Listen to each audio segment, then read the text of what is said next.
Hello students, good morning to all of you. You are welcome back to English is Easy by Rakesh Kumar YouTube channels. प्यारे बच्चे, आज मैं एक नई video को लेकर आप लोगों के सामने आया हूँ।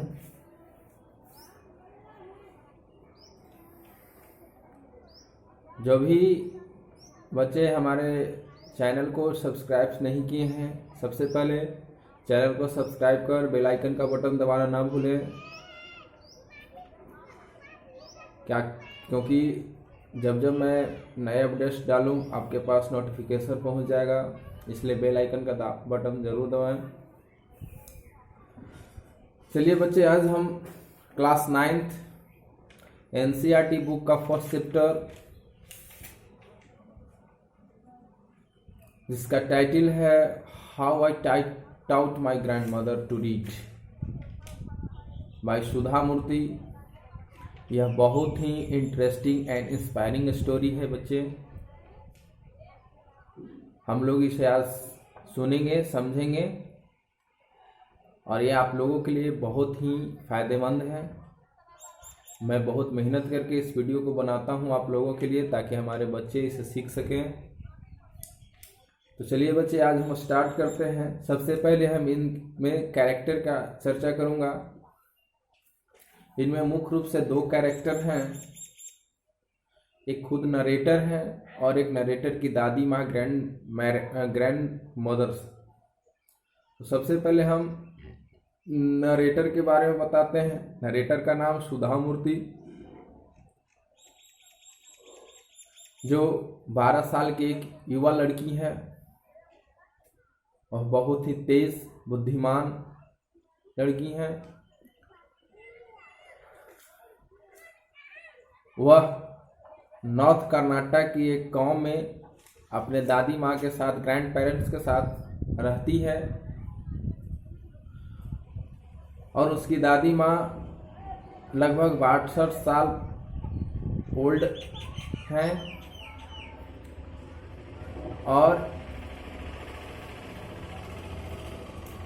वह इलिटरेट है, क्योंकि वह कभी भी स्कूल नहीं गए। इन सबों की चर्चा इस कहानी में हम पढ़ेंगे। तो आइए बच्चे, हम स्टार्ट करते हैं 1 by 1। इसका समरी के रूप में हम पढ़ा रहे हैं आपको। कहता है, when a narrator was a girl of 12, she was used to stay in a village in north Karnataka with her grandparents. जब नरेटर यानी जब वह लड़की सुधा मूर्ति जो 12 साल की है, वह अपने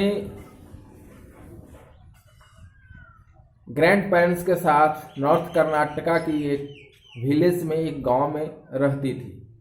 Those days the transportation system was not very good, so they used to get morning paper only in the afternoon।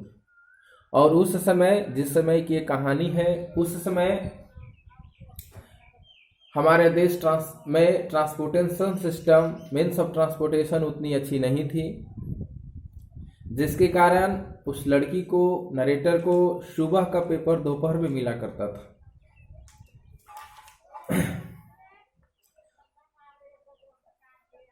The weekly magazine used to come one day late. All of them would wait eagerly for the bus, which is used to come with the papers, weekly magazine and the post। और जो weekly magazine आया करता था वो भी एक दिन late आया करता था और सभी लोग बहुत उत्सुकता पूर्वक उस बस का इंतजार करते थे, जो बस मैगजीन को लेकर, पेपर्स को लेकर और पोस्ट यानी लेटर्स को लेकर प्रतिदिन आया करता था। At that time Triveni was a very popular writer in the Kannada language. कहता है कि उस समय त्रिवेणी नाम की एक लेखिका, कन्नड़ा लैंग्वेज में एक त्रिवेणी नाम की एक बहुत ही प्रसिद्ध लेखिका थी। She was a wonderful writer, वो बहुत ही अच्छी लेखिका थी। Her style was easy to read and very convincing. कहता था कि उसकी कला, उसकी लिखने या कहानी बहुत ही रोचक पूर्ण था उसे पढ़ना और उसे समझना बहुत ही आसान था। उनकी कहानियाँ बहुत ही विश्वास पात्र, कन्विंस करने वाली थी, विश्वास पात्र कहानियाँ रहती थी। Her story usually dwelt with the complex psychological problem in the lives of ordinary people। और उनकी कहानियाँ यानी त्रिवेणी जो लिखा है कि उनकी कहानियाँ लगभग साधारण व्यक्ति, साधारण मनुष्य के जीवन पर आधारित रहता था। साधारण मनुष्य के कठिनाई, जीवन में जो कठिनाइयाँ, साइकोलॉजिकल डिफिकल्टीज आते थे, प्रॉब्लम्स आते थे, उन चीज़ों को चर्चा किया जाता था उनकी कहानियों में, उन चीज़ों को उल्लेख किया जाता था उनकी कहानियों में। Unfortunately for the Canada literature she died very young. और यह दुर्भाग्य है, उस समय यह दुर्भाग्य हुआ, एक दुर्भाग्यपूर्ण घटना घटी कनाडा लिटरेचर साहित्य के लिए कि वह लेखिका बहुत ही कम उम्र में यानी युवा अवस्था में ही वह इस दुनिया को छोड़कर स्वर्ग सिधार गई, परमात्मा के पास चली गई। तो वो उस लेखिका की कहानियाँ, उस लेखिका की नॉवेल्स, एक नॉवेल्स है, उसी नॉवेल्स जिसे हम काशी यात्रा कहते हैं, काशी यात्रा नॉवेल्स से ही एक कहानी है। Appearing as a series of Kannada weekly Karmaveera, जो क्रमवीरा वीकली साप्ताहिक मैगजीन है, उसमें काशी यात्रा नाम की नॉवेल्स आया करती थी सीरीज के रूप में, एपिसोड के रूप में, हर वीक में नेक्स्ट एपिसोड, इस तरह से जैसे हम लोग सीरियल देखते हैं एपिसोड बाय एपिसोड, उसी तरह से उनका क्रमवीरा मैगजीन में काशी यात्रा की स्टोरी है, उस चीज़ को मैगजीन में आया करता था एपिसोड के रूप में, यानी सीरीज के रूप में। It is a story of an old lady and her adored desire to the Kashi और वाराणसी। यह कहानी एक बूढ़ी औरत, एक बूढ़ी महिला की इच्छा, दृढ़ इच्छा का वर्णन करती है। उसकी इच्छा रहती है काशी यात्रा, यानी वाराणसी जिसे अभी कहा जाता है, वाराणसी यूपी में, उत्तर प्रदेश की वाराणसी जिला जिसे हम काशी कहते हैं, वहाँ पे उसे जाने का, उस बूढ़ी महिला को जाने की दृढ़ इच्छा रहती है। इसी कहानी का वर्णन इसमें किया गया है। Most Hindus believe that going to Kashi and worshipping lord Vishweshwara is the ultimate punya. और हिंदू लोगों का यह मानना है कि काशी जाकर भगवान विश्वेश्वरा, जो शिव भगवान का मंदिर है गंगा नदी किनारे, वह लॉर्ड विश्वेश्वरा का पूजा कर रहे हैं, यानी भगवान विश्वेश्वरा का वहाँ काशी जाकर पूजा करना अत्यंत ही पुण्य का काम है, परम पुण्य है। Old lady also believed in this, और इस बात में वह बूढ़ी महिला भी इस बात को में विश्वास रखती थी कि वास्तविकता में लॉर्ड विश्वेश्वरा का पूजा करना परम पुण्य का काम है। And her struggle to go there was described in that novels, और उस नोवेल में यही डिस्क्राइब किया गया है, यही बताया गया है कि वह महिला काशी जाने के लिए और लॉर्ड विश्वेश्वरा का पूजा करने के लिए क्या क्या संघर्ष करती है। इन सभी चीज़ों का वर्णन इस नोवेल में किया गया था, जिस नोवेल का नाम था द काशी यात्रा, जो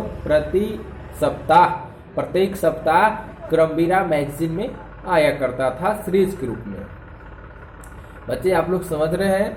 अगर कोई भी डाउट हो आप लोगों को तो कमेंट बॉक्स में आप हमसे क्वेश्चन पूछ सकते हैं, मैं उसका जवाब दूंगा। और इसी बीच इस कहानी में एक ट्विस्ट आता है, एक मुड़ाव आता है, और यह कहानी एक अनाथ लड़की की तरफ घूम जाता है, एक अनाथ लड़की की तरफ घूम जाता है। In the story there was also a young orphan girl who falls in love, but there was no money for the wedding। और इस कहानी में एक अनाथ लड़की का जिक्र आता है जो जिसे एक प्यार हो जाता है किसी से और वह उससे शादी करना चाहती है, परंतु उसे पैसा का अभाव होता है, उसके पास पैसा नहीं रहता है। देखिए नेक्स्ट क्या होता है। In the end, the old lady gives away all her savings to the young girls without going to Kashi. और अंत इस कहानी के अंत में यह पता लगता है कि वह बूढ़ी महिला जो काशी जाने की इच्छा रखी हुई थी, उसके लिए वह जो भी पैसा इकट्ठा करती थी प्रतिदिन, उन सभी चीजों को वह अनाथ लड़की को वह दे दी। वो सभी अपना जो भी सेविंग की थी उन सभी चीजों को अनाथ लड़की के दे दी और कहती है कि the happiness of this orphan girls is more important than the worshipping of lord Vishweshwara at the Kashi. और कहती है कि हमारे लिए इस अनाथ लड़की की खुशी जो काशी में भगवान विश्वेश्वरा की पूजा से ज्यादा महत्वपूर्ण है। और वह अपने सारी पैसा को, सारी धन दौलत जो इकट्ठा करती है, उन सभी चीजों को, अपनी टोटल सेविंग्स को वो ऑर्फन गर्ल्स के पास, ऑर्फन गर्ल को दे देती है कि तुम जाओ वेडिंग करो, तुम खुश रहो। वह देखती है कि अगर वो खुश है, वो उससे खुशी रखना जरूरी है। लॉर्ड विश्वेश्वरा की पूजा करने से ज्यादा खुशी है, ज्यादा पुण्य का काम है कि उस असहाय अनाथ लड़की को सहायता प्रदान कर। आइए, narrator used to read the episode of novel every Wednesday to her grandmother because her grandmother was illiterate. और नरेटर है जो सुधा मूर्ति है, नरेटर है जो प्रत्येक बुधवार को जो नोवेल आता था काशी यात्रा मैगजीन में, उस एपिसोड को पढ़ती थी और पढ़कर अपने दादी माँ को सुनाती थी, क्योंकि उनकी दादी माँ पढ़ नहीं सकती थी, क्योंकि वो दादी माँ कभी स्कूल गई थी नहीं, और वह जब स्कूल नहीं गए तो इलिटरेट थी, उसे पढ़ना आता नहीं था।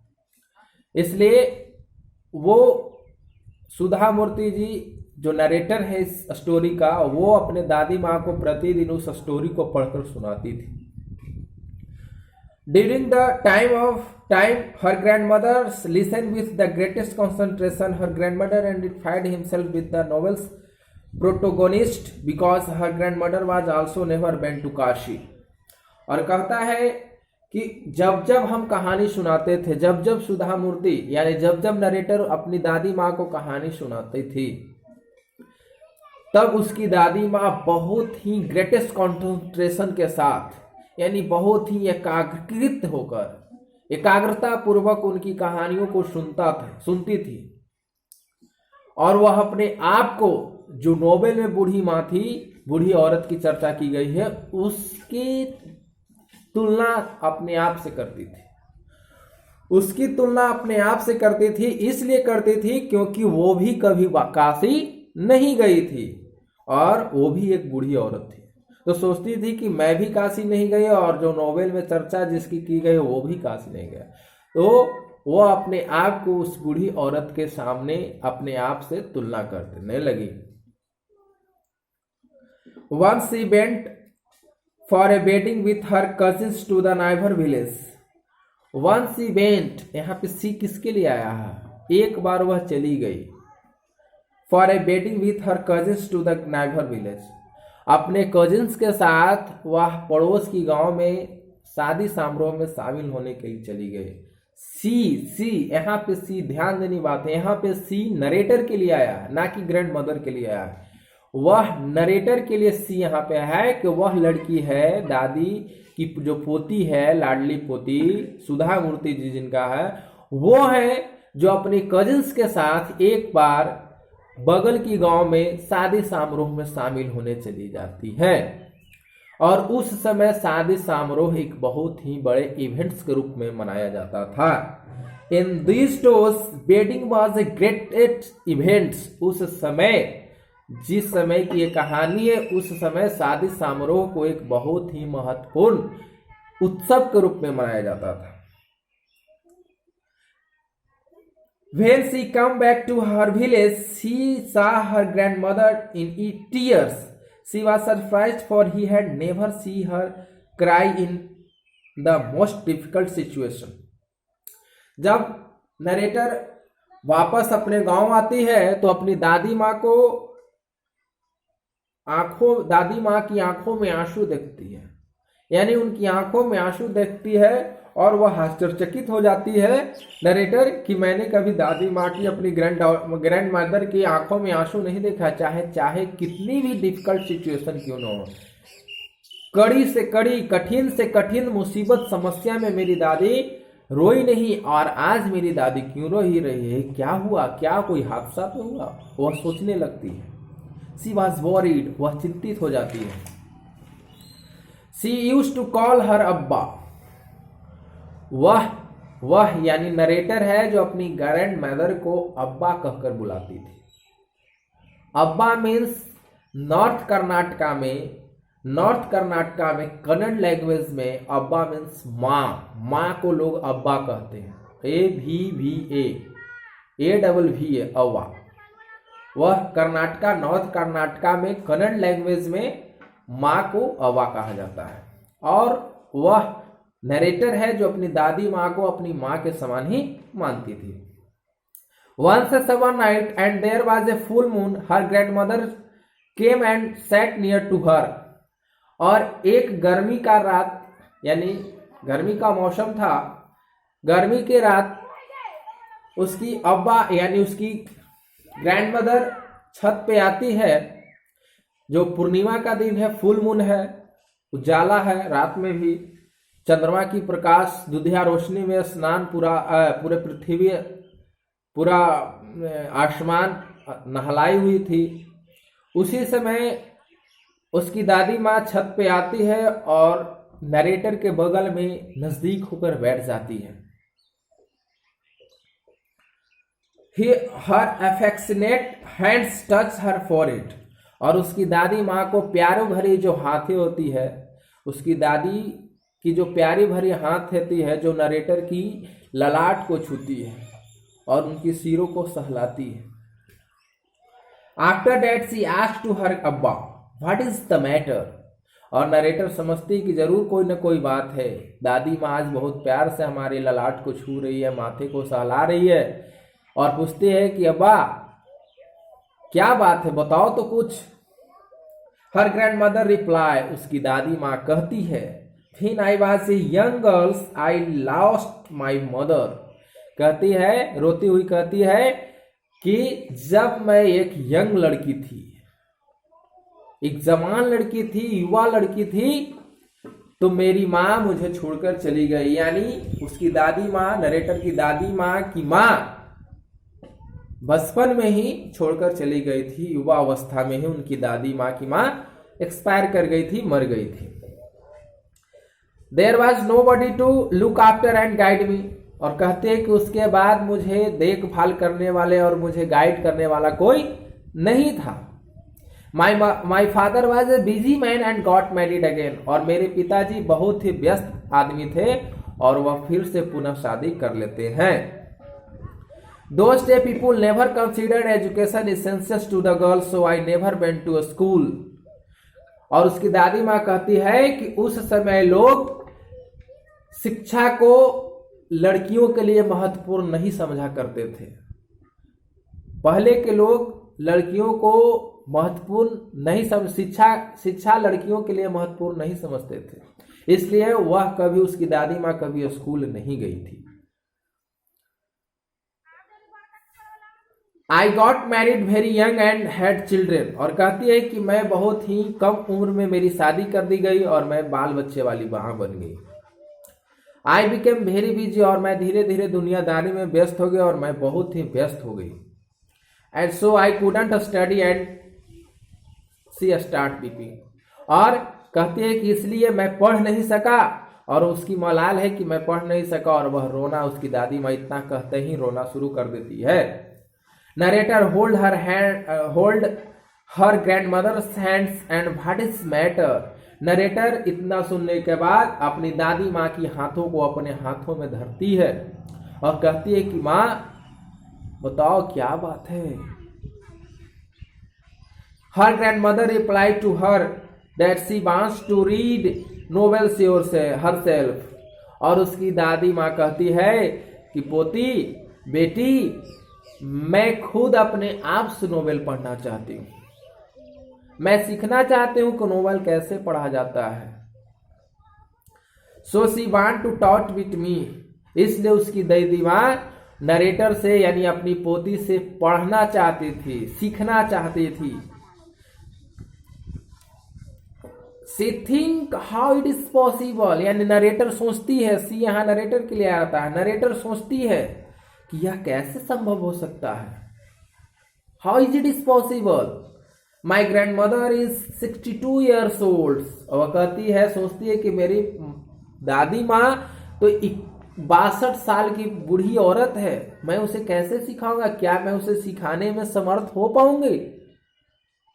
She decided to, after a long thinking, he decided to teach her grandmother Kannada alphabets। और बहुत गहरी सोच के बाद, बहुत लंबी सोच करने के बाद नरेटर है जो इस स्थिति में आती है, निर्णय लेती है कि मैं अपनी दादी माँ को कन्नड़ अल्फाबेट्स जो होती है, कन्नड़ अल्फाबेट्स होती है, उसको मैं सिखाऊंगी।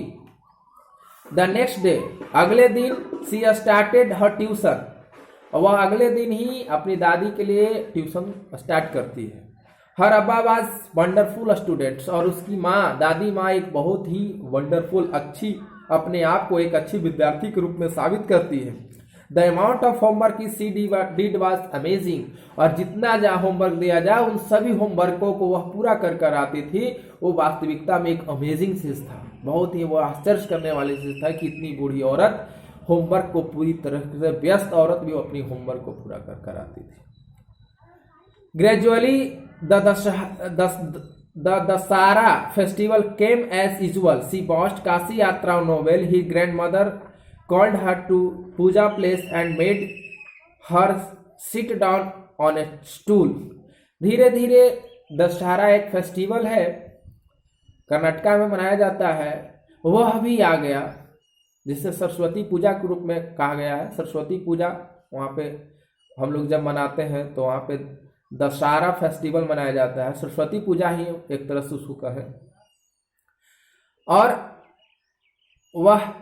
वह यानी नरेटर है जो बाजार से अपने लिए एक नोवेल लेकर आती है, काशी यात्रा नोवेल को लेकर आती है, और उसकी दादी माँ अपनी पोती को, नरेटर को, पूजा रूम जहाँ पे रहती है, पूजा घर है, वहाँ पे पूजा जगह है जहाँ पे बुलाती है और उसे बैठने के लिए स्टूल देती है और स्टूल पर बैठाती है। And her grand mother gave her a gift of A frock materials, और उसकी दादी माँ अपनी पोती को गिफ्ट के रूप में एक फ्रॉक मटेरियल देती है। And she bent down and touched her feet, और नीचे की ओर झुकती है और अपनी पोती को यानी नरेटर की पैरों को छूती है। नरेटर वाज सरप्राइज्ड, नरेटर है जो सरप्राइज हो जाती है। वो लड़की है नरेटर जो 12 साल की है, वो अपने आप को आश्चर्यचकित महसूस करती है। एंड टेकन अबैक, और पीछे की ओर हट जाती है। Elders never touch the feet of the youngsters, और कहती है कि बड़े आदमी, बड़े बुजुर्ग लोग कभी छोटे का पैर नहीं छुआ करते। I am touching the feet of teacher not my grand daughter, the teacher who taught me well, her grand mother replied, और उसकी ग्रैंड मदर दादी माँ कहती है कि मैं अपनी पोती का पैर नहीं छू रहा हूँ, मैं तो अपने गुरु का, मैं शिक्षक का पैर छू रहा हूँ, मैं अपने टीचर का पैर छू रहा हूँ जो मुझे इतनी अच्छी से सिखाया, समझाया और पढ़ने काबिल बनाया। मैं अपने गुरु का पैर छू रहा हूँ, मैं अपनी पोती का पैर नहीं छू रहा हूँ। A teacher should be respected of the gender और age, irrespective of the gender और एज, और एक शिक्षक का आदर होनी चाहिए बिना उसकी जात पात, उम्र और लिंग को देखकर। उसके लिंग और उम्र के आधार पर एक शिक्षक का निर्धारण नहीं किया जा सकता। इसलिए एक शिक्षक का निर्धारण बिना लिंग और उम्र को देखकर उससे आदर रूप में किया जाना चाहिए, ऐसा वो कहती है उसकी दादी माँ। After that she returns namaskar to the her touching her by touching her feet and gave her a gift to her students Kashi yatra. और वह सी यानी यहाँ पे फिर नरेटर के लिए आता है, यानी नरेटर अपनी दादी माँ से जो पैर छुए उसके बदले में नमस्कार को वापस करती है और अपनी दादी माँ की पैरों को छूती है और छूकर उसकी नमस्कार को वापस देती है और अपनी दादी माँ को पैर को छूती है और फिर अपने स्टूडेंट के लिए एक गिफ्ट के रूप में जो काशी यात्रा नोवेल लेकर आई थी मार्केट से, उसे वह देती है। और दादी माँ जब उसकी वो नॉवेल्स को पढ़ती है तो बिल्कुल सही सही पढ़ती है। और इसी तरह से बच्चे ये कहानी समाप्त किया जाता है। तो बताइए हमें इस कहानी से क्या शिक्षा मिलता है बच्चे? पढ़िए, हमारी इस कहानी से यह शिक्षा मिलता है कि for a good cause if you are determined you can overcome an obstacle, for learning there is a no age bar. इस कहानी से हमें यह शिक्षा मिलता है कि आप एक अच्छे किसी काम के लिए कोई कारण, एक अच्छा कोई कारण हो, अगर आप दृढ़ संकल्पित हो, आप निश्चय कर लिए हैं, तो आपकी जिंदगी में कोई भी कठिनाइयां आए, कोई भी बाधाएं आए, बड़े से बड़े बाधाओं को आप पार कर कर उस मुकाम को हासिल कर सकते हैं। और पढ़ाई के लिए, सीखने के लिए कोई उम्र निर्धारित नहीं है। कोई उम्र सीखने में बाधा नहीं डाला जा सकता। आप किसी भी उम्र में आप सीख सकते हैं। और सीखना, पढ़ना, ये सब मरते जन्म तक होते रहता है। हम जन्म से लेकर मरते समय तक हम सीखते हैं। सिर्फ किताबी कीड़ा बनना ही सीखना का अर्थ नहीं है। इसलिए बच्चे, उम्र के हिसाब से आप पढ़ाई का निर्धारण नहीं कर सकते हैं। आप अपने गुरुओं का सम्मान करें, वो उम्र में छोटे हों या बड़े हों। जब आपको जो कोई सिखाता है वो आपके गुरु बन जाते हैं। इस प्रकार बच्चे, ये कहानी समाप्त होती है। मैं आशा करता हूं कि आप इस वीडियो का लाभ उठाएंगे और आप इसे बिल्कुल अच्छी तरह से समझे हैं। ये बहुत ही अच्छा इंस्पायरिंग स्टोरी था जो सुधा मूर्ति के द्वारा लिखा गया है। और इसे आप समझें और बेल आइकन का बटन और सब्सक्राइब करना ना भूलें। अगर आपको कोई भी दिक्कत हो, आप हमें कमेंट बॉक्स में भेज सकते हैं। मैं इसका समरी और वर्ड मीनिंग डिफिकल्ट है, मैं आपको भेज दूंगा व्हाट्सएप ग्रुप पे। Thank you.